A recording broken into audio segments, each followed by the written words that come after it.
What's up YouTube and welcome back to the channel. Some of you might remember a while ago I extended my factory diff breathers all the way up into the engine bay for the Land Cruiser. So after that video I took it overlanding a few times through a few water crossings and found out there was still water getting into the front differential. Turns out these little factory vents were the problem. Obviously, I could have bought an off-the-shelf diff breather extension kit. However, those were quite expensive. Now, I'm not going to go into detail on how the differentials expand and contract when you're driving compared to when you're going through water, but basically, when you're driving your car, the fluid expands due to heat. Now, let's say you take that hot differential and run it through water, which happens a lot when you're overlanding, when you do the water crossings. That cold water makes the differential fluid inside contract really fast, really suddenly. When that contracts, it needs to suck in some air. If this guy is only a vent, where is it gonna suck in air? Obviously from the axle seals, but since the diff is submerged, it's gonna suck in water. With that being said, my last video on the diff breathers was when I took out the factory vent and installed the small little filter that I found on Amazon. That was actually some time ago and I have yet to go back and check if it actually worked. So that is the purpose of today's video. If my idea worked with the little filters, there should be no traces of water in the front differential. All the tools and parts that I use in this video will be listed in the description down below, so make sure you go ahead and check that out.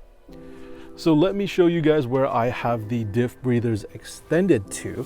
So if you remember from my previous video, this is the one that I put in. It's been about a few thousand miles now, gone through a few water crossings and stuff, and it was supposed to be temporary, but it's been here longer than I wanted it to be. That's why it's just kind of like long and dangling. I'll probably have to resize the hose a little bit, shorten it a little bit. But it's been on here for a few thousand miles, and this one is connected to the front differential. So that's that. And then we've got this guy right here, which is the factory vent, and this is connected to the transfer case. So what I'm gonna do right now is actually go and drop a little bit of fluid, I'm gonna try to at least, from the front diff and the transfer case and see if there is any water, any signs of water in the oil, and that way we'll know that if this little filter actually helps. So to get the oil out of the front diff, you're gonna need a ratchet, you're gonna need something clean for the oil to go into, and you're gonna need one of these guys. Now, depending on when and where your vehicle was serviced last, you might have the older style, which is the 10mm hex, or if your Land Cruiser has been serviced recently at a Toyota dealership, they changed the plug out to a T55 hex, kind of looks like this. So on my 99, I actually updated to the newer drain and fill plugs, and they use the T55. So make sure you check before you start going at it. You might need either this one or the regular hex. Here is the front differential for my Land Cruiser. We've got the drain plug right here and the fill plug up here. Now what I want to do is try to open the drain plug a tiny little bit, just so a little bit of fluid come out and we can see if that oil has any water in it, and then close it back up just in case it doesn't, so we don't waste any fluid. But just in case, you know, for whatever reason, a bunch of fluid comes out, I cracked open the fill plug as well, just in case, just to make sure that it does open up in the event that I need to fill fluid, I still can.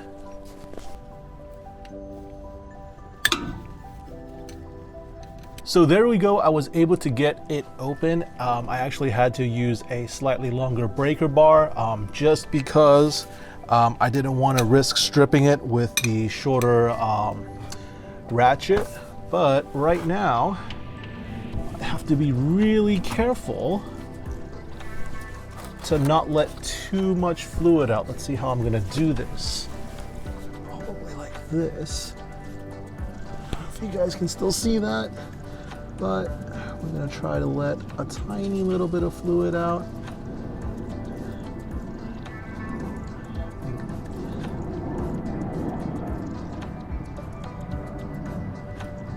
Oh, there it goes. Can you see that?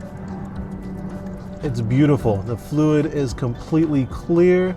There's no, doesn't seem like there's any water in it. So I'm gonna close it real quick so I don't waste any of this stuff.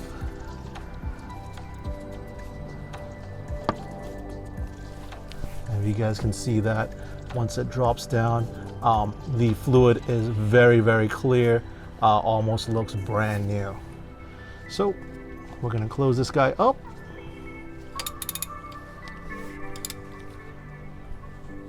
Here is a little bit of the oil we got from the differential, and I'm gonna use this clean paper towel so you guys can see how clean the oil is. This is probably after, you know, maybe like 2,000-3,000 miles and a few water crossings. There's no signs of any type of water in the oil. It was still very clear. It wasn't cloudy like before. So I think the little air filters work. Now what I'm going to do is, because I only have the filter on the front differential, I'm going to put the little filters into the transfer case line and also the rear diff line. And if you guys want to see where I routed these hoses, check it out. Before I'm able to attach the filter to the extended breather hose, I'm gonna need to put this guy together. So basically, for this guy, all you do is you can actually push it in if you wanted to, but it's kind of stiff. So what I do is I just get a wrench, hold on to one side, and twist it on.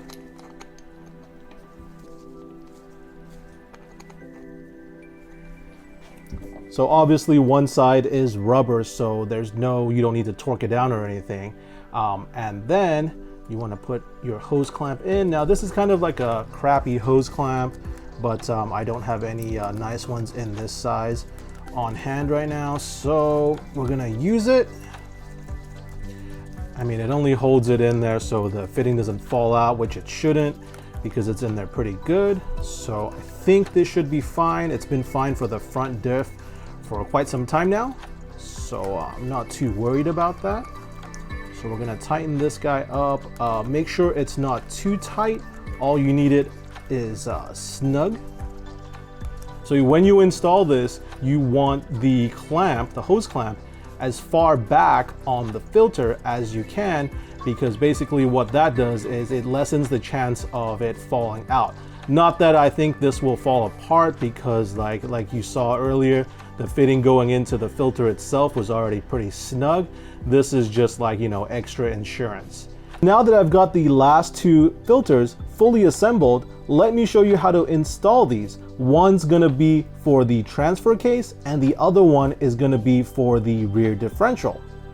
So here's the one for the transfer case that I installed not too long ago.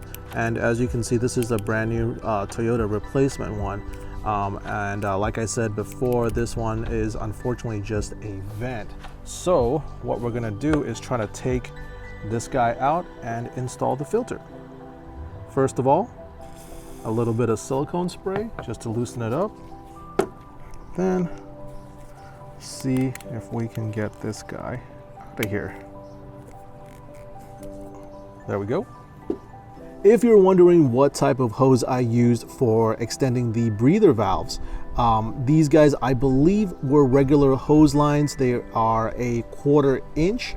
I don't remember exactly, so if you want to find out, check out the video I did when I installed these guys. I'll leave a link in the description down below. So now let's put the filter into the hose. Now to help with this, it's already barbed on one side, so it's not gonna be very difficult. But what I usually use is a little bit of silicone spray, just to help it slide in easier. This is better than WD-40 or anything like that because it dries up and leaves no residue. So there we have it, it's already in. Now you can, if you want to, put a hose clamp right here or put a zip tie, but I find that, kind of unnecessary because first of all, it gets really bulky. And secondly, the other one, this guy right here, the other one I've had no issues with, so I'm just gonna leave it as is. So now let's do the one for the rear axle. If I remember correctly, the filter should be right around here somewhere on the back side. So looks like I'll have to take off this piece of plastic behind the rear wheel.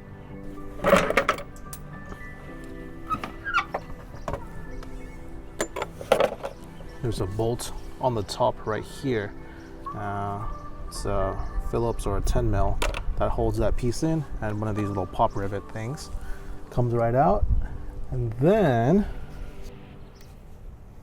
okay, oh look, there it is. It's back here. I zip tied it to the fuel filler hose, I guess. So let's cut these zip ties off. At least I don't have to get underneath the car. And here we are, this little guy. So let me try to get this guy off. I don't know if I can get it on camera.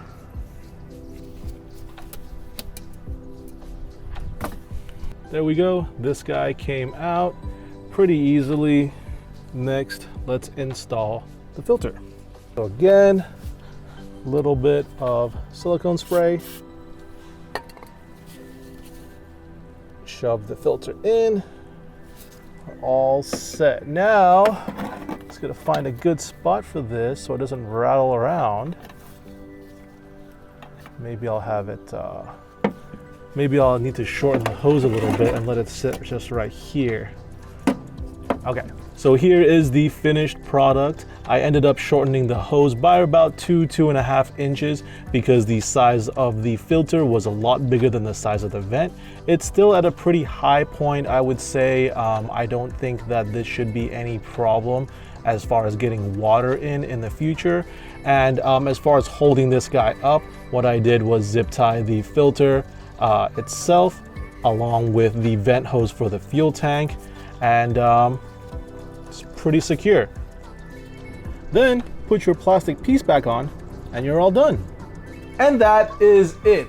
Very, very easy install. So I'm going to be keeping track of both the differential oil and the transfer case oil. Hopefully after a few overlanding trips and a few water crossings, there will be no traces of water in the oil. So make sure you keep an eye out for that update video. If you enjoyed this video, don't forget to hit that like button, and for more Land Cruiser and Overland content, don't forget to subscribe. Thanks for watching.